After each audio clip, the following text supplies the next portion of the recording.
Hey guys, hopefully you can see me. Unfortunately, this is the first time I'm able to come and make a video this whole day. And so I'm walking outside, so even though it's the city, it's quieter, or is that a word, more quiet, outside than it is in my house. So I decided to update you old school, walking and talking on Tuesday. So my name is Tirza and I am from Philadelphia. I am essentially 5'7". I am 40 years old, soon to be 41, and I had bariatric sleeve surgery January 2012. My highest recorded weight was 330 pounds. The date of my surgery, I was 294. The lowest I got down to was November 2012. I was 165, which was a 165 total pound loss. I've been up and down ever since, and I have seen as high of a regain as 304.6, and I was able to get down to 155.6 2 years ago. So now I am back up, doing my thing. The good news is, right now, I am walking, guys. Last week I was telling you about the Achilles tendon pain. It was really bad. I couldn't put any pressure on my right foot whatsoever because the pain was just awful. I actually have an appointment now tomorrow to see a foot doctor who is going to give me x-rays. And it's silly because today I suddenly feel about 98% better. So there's still tightness there, but I'm able to walk. Like, my left thigh is probably so strong now because for about 3 or 4 days, I basically learned how to get off my bed on my one leg because I couldn't put pressure on my right foot whatsoever. So I'm on the mend, I guess. I will still go see that doctor, but since my insurance is running out, it's always good to get the x-rays. Plus, she can check up on my progress from my plantar fasciitis and my really bad heel spurs. So we'll see what happens. That'll be 8:30 tomorrow morning. Fun times. So last week I got to you guys, I was 178.6.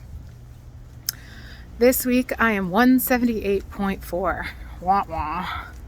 Only down 0.2 pounds. I really stuck to my way of eating. I did not go overboard, at least I don't think so. I did have lady time. I think that I have to restart that whole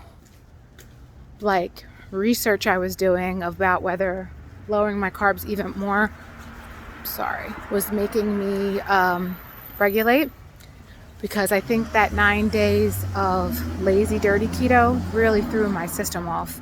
Like, I was really not doing good with my veins and pelvic pain and things of that nature. So I think it did actually promote inflammation in my body. So I was 4 days late this time. Still not really terrible. So, but I don't think that's an excuse. I don't think, going back, I go on these tangents. I don't think that's why I only lost 0.2 pounds. I tend to hold water and gain weight the week before the cycle, and then I drop weight the week of. So I have no explanation for it. I didn't gain weight though, so I'm not mad at it. I wasn't able to do any kind of exercise or anything like that. Like, I'm so happy to get out today, even though it's cold, and we had some beautiful days this past week. I actually had to go out and get a new coat. The coat I had, my husband was just tired of it because I had it for years and it was very big on me. I would wear 2 or 3 sweaters underneath of it just to so there wasn't all air going through it. So I went to Burlington to see if they had any coats. I mean, it used to be Burlington Coat Factory, so I thought if anyone's still gonna have coats, because come February, they've already got spring everything, winter stuff is gone, So after the 14th, they already had all the Easter crap out. That's just how they do.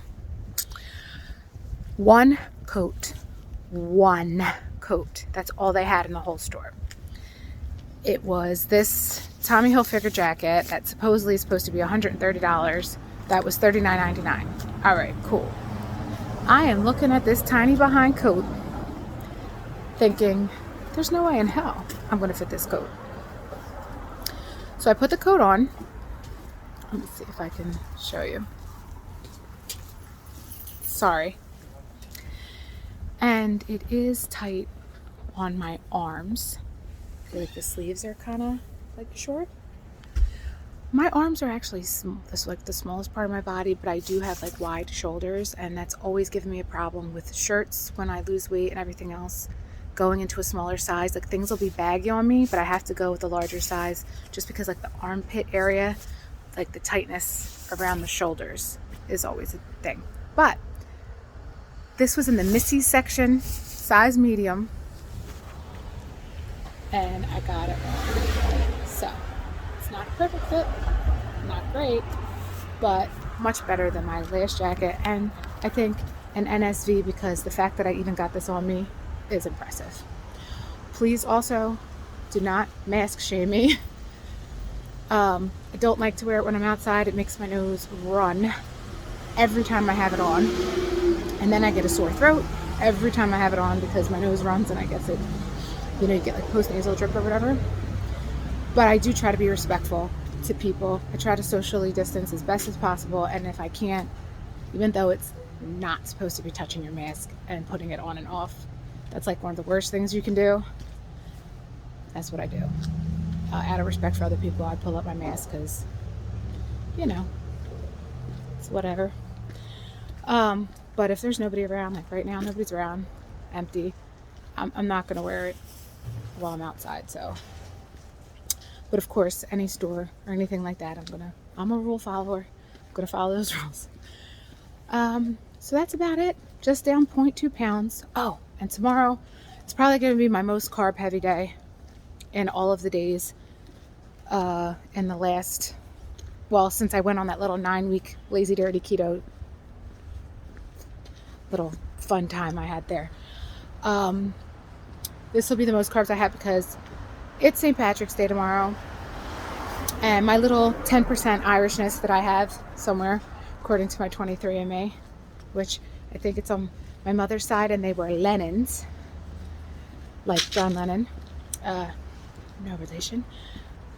I don't think so. But that's the Irish side, and I'm like 10%. I'm trying to tap into that. And I'm going to make corned beef and cabbage. I've never made it before. I'm going to try to make it as keto friendly as possible. But every serving of corned beef it's just the corned beef plain is 1 carb for 4 ounces, and I'll probably eat more than that. The cabbage itself, I'm going to cook it with onions. I'm not going to do the carrots and potatoes. I'm opting for celery heart instead. Excuse me. And then I'm going to do the horseradish sauce with sour cream and mayonnaise. And so it's going to be a little more carb heavy a meal for me, but I'm excited to try it out. And what else? I think that's it, guys.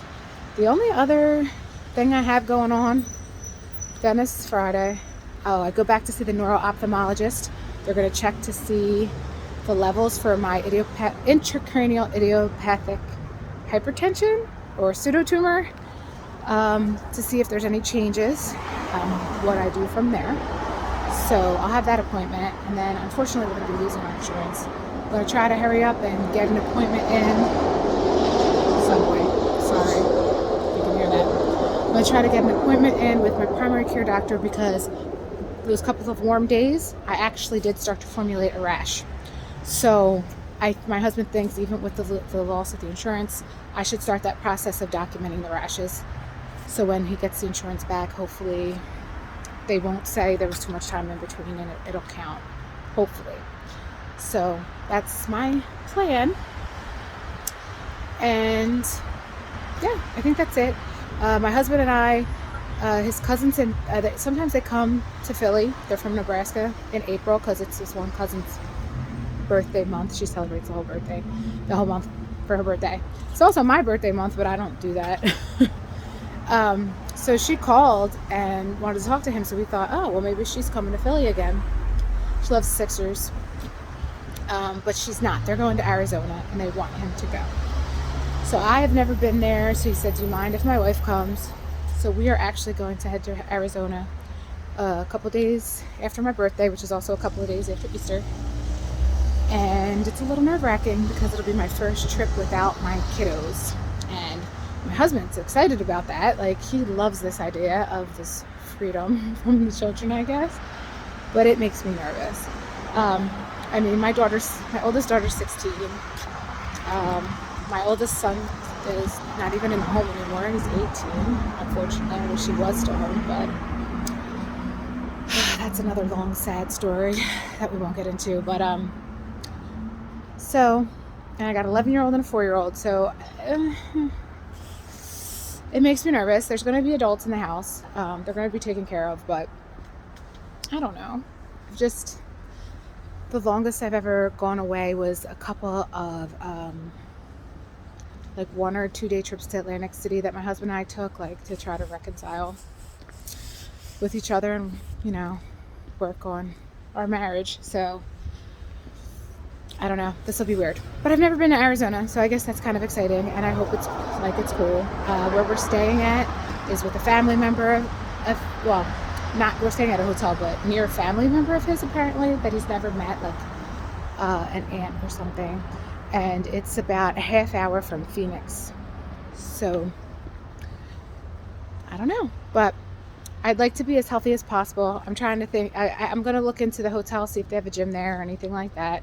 If not, I'll just have to bring my resistance bands and do like little workouts or whatever, because, you know, this whole fitness thing, it keeps on falling to the wayside, and I don't want to keep on having excuses every time I turn around. So that's that. All right, I am talking way too much. This is like my longest video in forever. So until next time, guys, bye.